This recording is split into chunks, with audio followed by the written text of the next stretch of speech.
Okay, ladies and gentlemen, let's finish up supply and demand by taking a look at price controls. All right.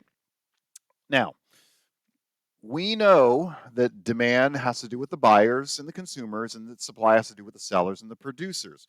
That always needs to be the top of our minds. We know that equilibrium is the point at which producers and consumers agree on the price and the quantity of what is bought and sold. So that's that equilibrium point. Okay. What does that look like? Of course, this. At equilibrium, it is the agreement of the buyers and the sellers that the price and quantity are what they actually want, what they want and they're willing to pay and sell. Of course, how do prices change? Well, if demand increases, price goes up. If demand decreases, price goes down. If supply goes up, price drops. And if supply goes down, price rises. This is straight up. We know that. Okay. Now, let's just say we have equilibrium here, and this is the price at which buyers and sellers agree. And then all of a sudden, someone steps in, namely the government, and says, nope, I understand you agree with that, but I'm setting the price now. I'm the captain now. So the government comes in and says, here's a minimum or a maximum price you are able to pay. Doesn't matter what you want to pay, doesn't matter what you want to sell it for. I'm going to set the price. So let's just say that price is set above, remember, price is the vertical axis, that price is set above equilibrium. This is known as a price floor. It is the government setting a price the producer is not allowed to go below. Okay, and notice the one up top is the price floor, and it's a price floor because we want to get down to equilibrium. Okay.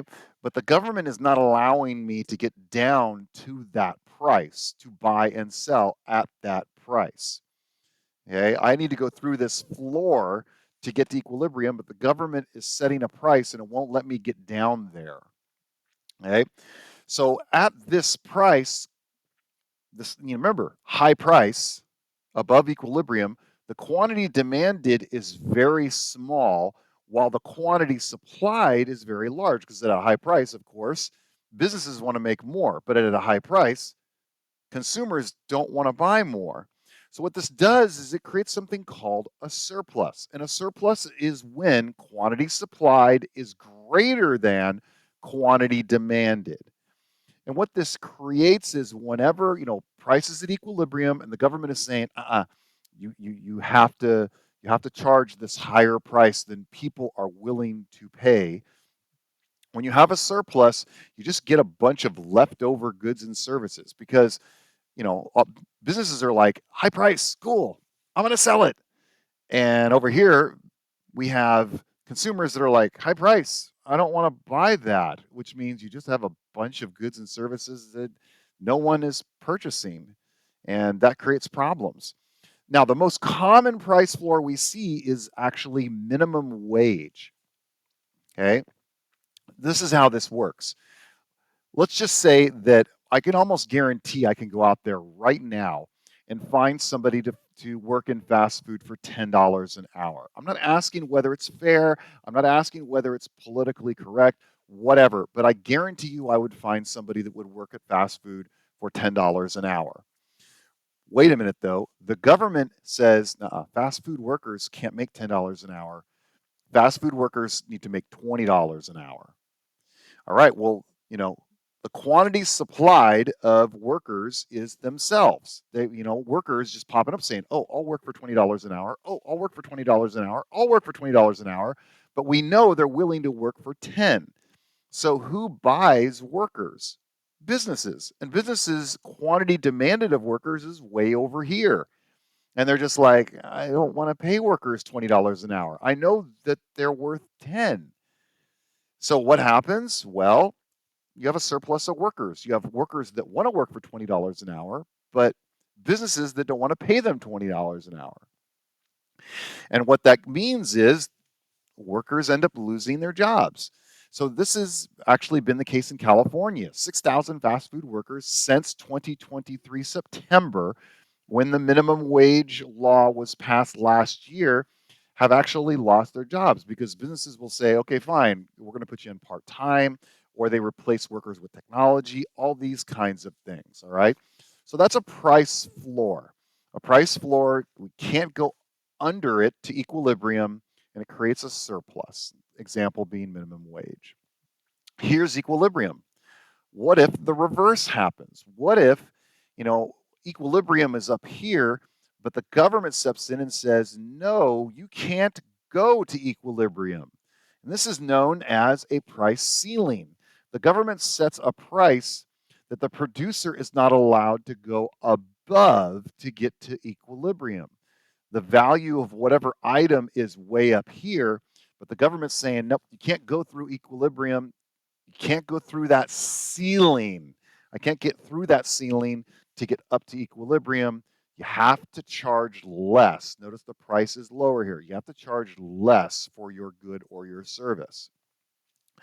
Now, since this is a lower price, how does everybody act? Quantity supplied is over here.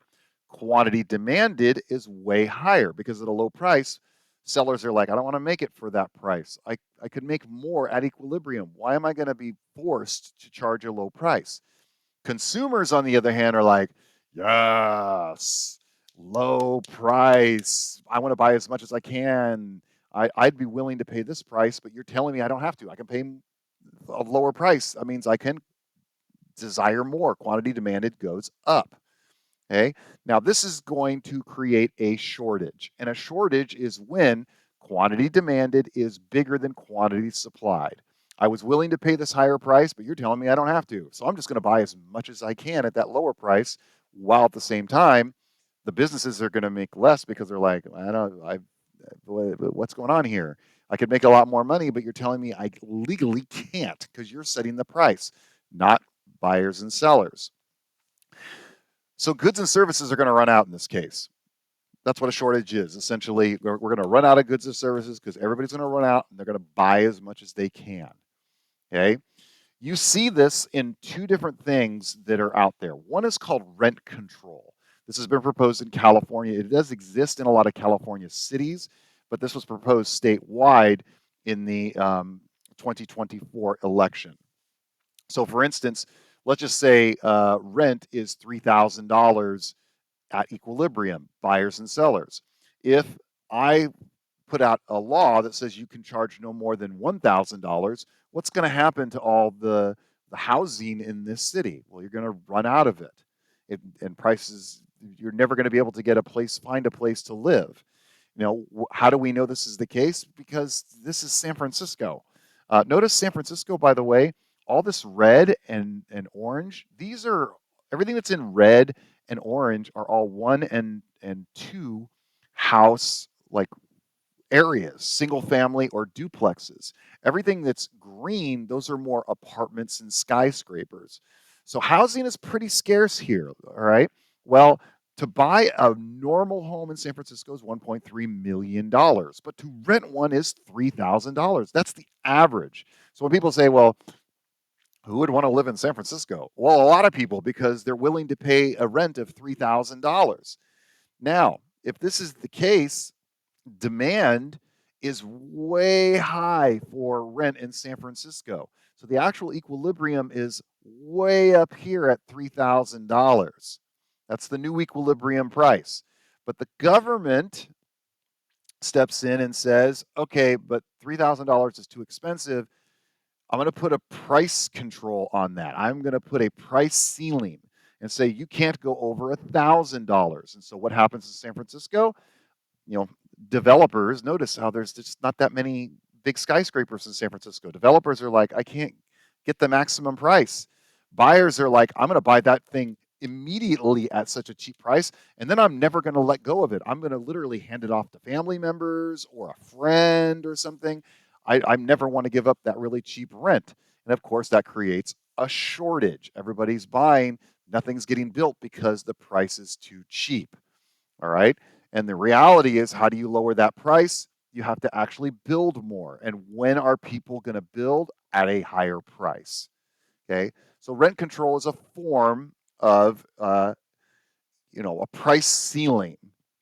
The other one is called a price gouging law.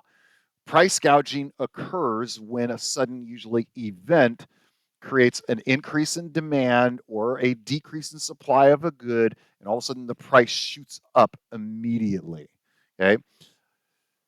California has a price gouging law that says that you can't charge more than 10% of the market value of the good during an emergency. This can lead to 1 year of imprisonment in a county jail and or a fine of $1,000. So we have COVID.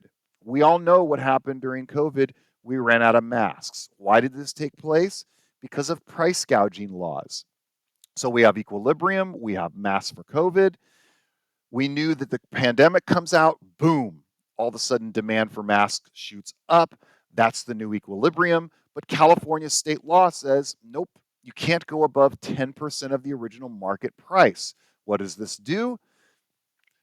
Sellers are like, well, I'm not going to do it. Buyers are like, I'm buying everything. Everybody hoards masks. This creates a temporary shortage because, unlike housing, you can't necessarily stop other markets from popping up for masks. So what occurred? Well, Etsy comes out, starts selling more masks. A lot of people on Etsy made a lot of money. And then, of course, the price started to drop and drop and drop. And then, of course, over time, that 30-day maximum price that you can charge went away, and then more and more and more masks were developed. So we have a price floor, which creates a surplus and leftover goods and services. We have a price ceiling, which creates a shortage and goods and services run out. All set by the government, not buyers and sellers.